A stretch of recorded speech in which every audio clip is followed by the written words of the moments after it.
السلام علیکم ورحمۃ اللہ وبرکاتہ۔ 10 محرم کی فضائل میں سے ایک فضیلت اور ایک حکم یہ بھی ہے کہ اس دن اپنے گھر والوں پر وسعت سے خرچ کیا جائے، دسترخوان وسیع کیا جائے۔ حضرت جابر رضی اللہ تعالیٰ عنہ سے روایت ہے، سمعت رسول اللہ صلی اللہ علیہ وسلم یقول من وسع علی نفسہ واہلہ یوم عاشوراء وسع اللہ علیہ سائر سنتہ قال جابر جربناہ فوجدناہ کذالک۔ الاستذکار لجامع لمذاہب فقہاء الامصار، کتاب الصیام، باب صیام یوم عاشوراء۔ حضرت جابر رضی اللہ تعالیٰ عنہ فرماتے ہیں، میں نے اللہ کے نبی صلی اللہ علیہ وسلم کو یہ فرماتے ہوئے سنا کہ جو شخص 10 محرم کو اپنے گھر والوں پر کھانے پینے وغیرہ میں وسعت اور کشادگی اور فراخی سے کام لے گا تو اللہ رب العزت اسے سارے سال کشادگی اور فراخی عطا فرمائیں گے۔ حضرت جابر رضی اللہ تعالیٰ عنہ فرماتے ہیں کہ ہم نے اس کا تجربہ کیا اور تجربے میں ہم نے اسی طرح پایا جیسے کہ اللہ کے نبی نے فرمایا کہ پورا سال ہمارے گھر میں وسعت، کشادگی اور فراخی رہی۔ حضرت جابر رضی اللہ تعالیٰ عنہ کی یہ حدیث امام بیہقی رحمۃ اللہ علیہ نے نقل کی ہے، اور ایسے ہی ابن عبد البر کی سند سے روایت مختلف احادیث میں مختلف کتابوں میں ذکر کی ہے۔ البتہ بعض حضرات نے ان احادیث پر کلام کیا ہے اور اس کو منکر قرار دیا ہے اور موضوع کہا ہے، بالکل ضعیف اور ناقابل عمل قرار دیا ہے، مگر صحیح اور تحقیقی بات یہ ہے 10 محرم کو اپنے گھر والوں پر وسعت کرنے اور دسترخوان وسیع کرنے، فراخی سے خرچ کرنے کی جو حدیث حضرت جابر رضی اللہ تعالیٰ عنہ سے منقول ہے، صحیح ہے سندن، اور اگرچہ کہ بعض محدثین نے ضعیف کہا ہے لیکن دیگر احادیث اور دیگر روایات کی تائید کی وجہ سے یہ حدیث قابل عمل ہے۔ اس میں ذکر کیا گیا مضمون منکر اور ناقابل عمل نہیں ہے۔ چنانچہ 10 محرم کے بارے میں جس طرح حضرت جابر رضی اللہ تعالیٰ عنہ سے یہ عمل اور یہ فضیلت نقل کی گئی ہے، ایسے ہی حضرت عبداللہ بن مسعود رضی اللہ تعالیٰ عنہ سے بھی نقل کی گئی ہے، اور ایسے ہی حضرت ابو سعید خدری رضی اللہ تعالیٰ عنہ سے بھی نقل کی گئی ہے، حضرت ابو ہریرہ رضی اللہ تعالیٰ عنہ سے نقل کی گئی ہے۔ یہ مختلف صحابہ سے ایک ہی طرح کی بات جب نقل کی گئی تو اگر کوئی روایت ضعیف ہو یا تمام روایات ضعیف ہوں لیکن تعدد طرق کے بعد یعنی مختلف احادیث کو جمع کرنے کے بعد اس میں قوت آ جاتی ہے۔ چنانچہ امام بیہقی رحمۃ اللہ علیہ ان احادیث کے ذکر کرنے کے بعد نقل فرماتے ہیں، هذه الاسانید وان كانت ضعیفۃ فهي اذا ضم بعضها الى بعض اخذت قوة۔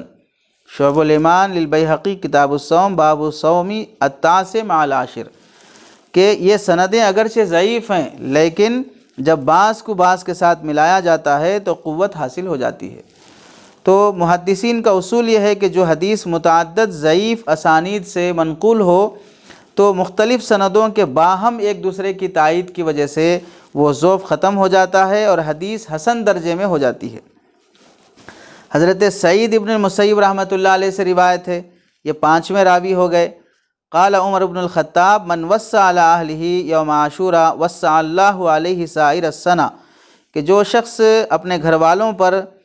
کشادگی اور وسعت کے ساتھ خرچ کرے گا تو اللہ تعالیٰ سارے سال اس کے گھر میں کشادگی اور فراخی رکھیں گے۔ اور حضرت سعید ابن المسیب رحمۃ اللہ علیہ کے جتنے بھی اسانید ہوتے ہیں وہ امام شافعی رحمۃ اللہ علیہ کے نزدیک بھی مستند اور مسلم شمار ہوتے ہیں، اور فتاویٰ میں مختلف کتب فتاویٰ میں بھی اس کی صراحت کی گئی ہے۔ ایسے ہی حضرت ابراہیم بن محمد بن منتشر رحمۃ اللہ علیہ یہ بھی نقل فرماتے ہیں، شعب الایمان میں روایت نقل کی گئی ہے، من وسع علی اہلہ یوم عاشوراء لم یزالوا فی سعۃ من رزقہم سائر سنتہم، کہ جو عاشوراء کے دن کشادگی سے اور وسعت سے خرچ کریں گے اور فراخی سے کام لیں گے تو اللہ تعالیٰ پورے سال ان پر کشادگی اور وسعت کا معاملہ فرمائیں گے۔ اور ایسے ہی دیگر محدثین اور ائمہ اکرام مثلاً امام شعبہ، حضرت سفیان ثوری، سفیان ابن عیینہ اور مسعر بن منقدام اور امام ابو حنیفہ اور دیگر فقہا و محدثین نے بھی مختلف آثار ذکر کیے ہیں 10 محرم کو اپنے گھر والوں پر وسعت کرنے کے سلسلے میں۔ اور سفیان بن عیینہ رحمۃ اللہ علیہ سے روایت ہے، جربنا ذالک فوجدنا کذالک، ہم نے اس کا تجربہ کیا تو ہم نے اسے ایسے ہی پایا۔ اور امام سفیان رحمۃ اللہ علیہ یہ بھی نقل فرماتے ہیں، جربنا ذالک منذ 50 سنہ فلم نرى الا سعۃ، ہم نے 50 سال اس حدیث پر عمل کیا اور اس کا تجربہ کیا تو ہم نے ایسا ہی پایا کہ اللہ رب العزت نے پورے سال ہمارے گھر میں برکت رکھی ہے۔ تو 10 محرم کو کشادگی سے خرچ کرنا، دسترخوان وسیع کرنا، گھر کی ضروریات میں بڑھ چڑھ کے حصہ لینا، اہل و عیال کو تحفے تحائف دینا، ضروری سامان خرید کر دینا، کپڑے وغیرہ خریدنا، اپنی ذات کے لیے ہو یا اپنے گھر والوں کے لیے ہو، ماں باپ کے لیے ہو، بیوی کے لیے ہو، بچوں کے لیے ہو، کوئی نیا تحفہ، کوئی نیا ہدیہ پیش کرنا اپنی حیثیت اور وسعت کے مطابق، یہ ایک اچھا عمل ہے، محبت بڑھانے والا عمل ہے، گھر میں برکت لانے والا عمل ہے۔ محدثین نے اس پر عمل کیا ہے، سلف صالحین کے دور میں اس کا اہتمام کیا جاتا تھا، اور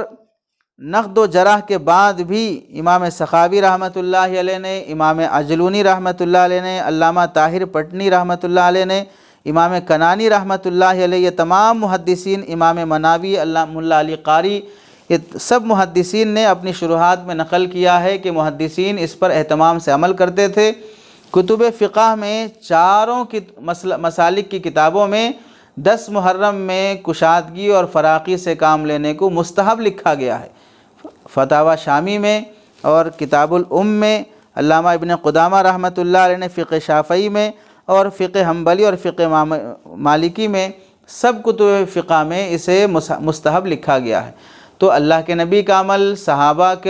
کے آثار اور تابعین کے آثار اور محدثین کا عمل، فقہا کی فقہی روایات، ان سب سے پتہ چلتا ہے کہ 10 محرم کو وسعت سے کام لینا چاہیے۔ بعض حضرات اس میں یہ کرتے ہیں کہ بالکل اس حدیث کو من گھڑت موضوع ناقابل عمل کر دیتے ہیں، یہ بھی غلط بات ہے۔ اور بعض حضرات وسعت اور کشادگی کے مفہوم کو اتنا بڑا کر دیتے ہیں کہ علی اہلہ کا لفظ اللہ کے نبی نے فرمایا اپنے گھر والوں پر، علی نفسہ اپنی ذات پر اور گھر والوں پر، یعنی بیوی بچے ہیں، ماں باپ ہیں، فیملی پر کشادگی کا حکم ہے، پورے محلے پر کشادگی کا حکم نہیں ہے۔ علی اہلہ میں پورا محلہ نہیں آتا ہے۔ غلو کرتے ہوئے، پیسہ نہ ہونے پر بھی قرضیں لا کر محلے میں دیگ چڑھانا، زبردستی آنے جانے والوں کو کھلانا، اور پھر پکڑ کے نہ کھانے والوں پر تہمت لگانا۔ اگر کوئی شخص روزے سے ہو تو اس کا روزہ توڑنے پر مجبور کرنا۔ دسترخوان وسیع کرنے کا مطلب صرف کھلانا نہیں ہے، اور دن میں روزہ رہے گا۔ اللہ کے نبی نے ابھی روزے کی فضیلت سنی ہے کہ 10 محرم کا روزہ رکھنے کا حکم ہے، اللہ کے نبی نے رکھا ہے، فضیلت بیان کی ہے، 1 سال کے گناہ معاف ہوتے ہیں، اہتمام سے روزہ رکھا کرتے تھے۔ تو اب 10 محرم کو دن میں کیسا کھلایا پلایا جائے گا؟ اب یہ کھلانے پلانے کا مطلب کیا ہے؟ سحری کے موقع پر آپ کھلائیں، افطار کے موقع پر آپ کھلائیں۔ کھلانے کے علاوہ وسع کے مفہوم میں صرف کھلانا داخل نہیں ہے، آپ انہیں ہدیہ دیں، تحفہ دیں، کپڑے دیں۔ اگر بیوی کو کچھ گولڈ آپ گفٹ کرتے ہوں، ماں کو اگر کوئی چیز آپ پیسہ ہدیہ کرتے ہوں، بچوں کی کچھ ضروری سامان آپ لا کے دیتے ہوں، اپنے ضروری سامان خریدتے ہوں، یہ سب اس میں داخل ہے۔ اب کھلانا پلانا ہی مان کر دیگیں چڑھائی جا رہی ہیں، راستے بلاک کیے جا رہے ہیں، شربت کی سبیل لگائی جا رہی ہے، آنے جانے والوں کو زبردستی پلایا جا رہا ہے، سڑکیں گندی کی جا رہی ہیں، روزے داروں کا روزہ توڑنے پہ مجبور کیا جا رہا ہے، کھانے اور پینے سے انکار کرنے والوں کو تہمت اور طعنے دیے جا رہے ہیں اور انہیں برا بھلا کہا جا رہا ہے۔ ظاہر سی بات ہے اس درجے کا غلو کرنا یہ کہاں سے ثابت ہے؟ یہ کس درجے کی حدیث پر عمل کیا جا رہا ہے؟ دن میں تو روزہ رکھنے کا حکم دیا گیا ہے، پھر دن میں سبیل لگانے کا کیا مطلب؟ دن میں دیگیں چڑھا کر بریانی اور میٹھا فلاں کھلانے کا کیا مطلب رہے گا؟ اور پھر پورے محلے اور آنے جانے والوں کو کھلانے کا مطلب کیا رہے گا؟ تو ایک درجے کا غلو تو یہ ہے کہ اس حدیث کا ہی انکار کر دینا، دوسرے درجے کا غلو یہ ہے کہ من وسع علی نفسہ وعلی اہلہ میں پورے محلے کو داخل کر دینا اور کھلانا پلانا ہی مراد لے کر روزے داروں کا روزہ توڑ کر سڑکیں خراب کر دینا، یہ دونوں طرح کی باتیں غلط ہیں۔